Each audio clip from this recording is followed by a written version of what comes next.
December 1 तारिख में भक्तों खोलिब श्रीगुंडीचा मंदिर। भक्तों प्रवेश नहीं नुआ एसओपी जारी होईछि। प्रति भक्तों प्रवेश पिछा 10 टंका रही टिकेट मूल्य, किंतु 5 वर्षरु कम 80 वर्षरु अधिक एवं दिव्यांग भक्तों मागणा दर्शन पर व्यवस्था होईछि। वरिष्ठ अधिकारी गुंडीचा मंदिर जाई स्थिति अनुध्यान करिसेंति श्रीमंदिर मुख्य प्रशासक। भक्तों दर्शन किभली श्रृंखलित होई पारिबो से नहीं आलोचना करिसेंति।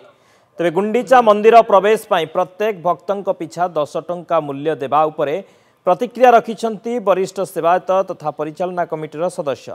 भक्तों मागणा प्रवेश नहीं श्रीमंदिर प्रशासन सह आलोचना कराजिबो बोली कहिछंती मधुसूदन सिंहारी।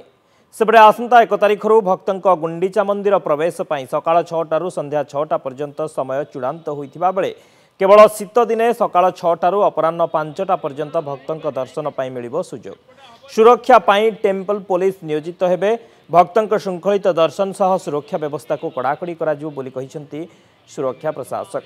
केवल जगन्नाथ मंदिर में जो लोक दर्शन करके पैसा देवा व्यवस्था ना कि लक्ष लक्ष लोक जाऊँच पैसा ना उद्देश्य होता बहुत पैसा इनकम होता। यहाँ जेहेतु सब वर्ष यहाँ महल यहाँ आगुरी नुआ एवं नुह यहाँ बहुत आगुरी दिया रक्षणाबेक्षण जस्ट गोटे लोक गोटे माने सेवार लगे आम 10 टଙ୍କା देलु गोटे जगह को आम गलु से उद्देश्य केवे से पैसा गोटे अधिक पैसा नेबार ना कि लोक हैरान करने उद्देश्य नुह। गुंडीचा मंदिर प्राय किसी वर्ष है माने केवल रथ समय छाड़देले अन्य समय बंद रोला साधारण दर्शक मान भक्त मान तेणु यहाँ बहुत आमर जो मैनेजिंग कमिटी अच्छी से डिस्कसन गला आम चीफ एडमिनिस्ट्रेटर तो निष्पत्ति ने नाई यहाँ खोल एवं साधारण भक्त आसी दर्शन करके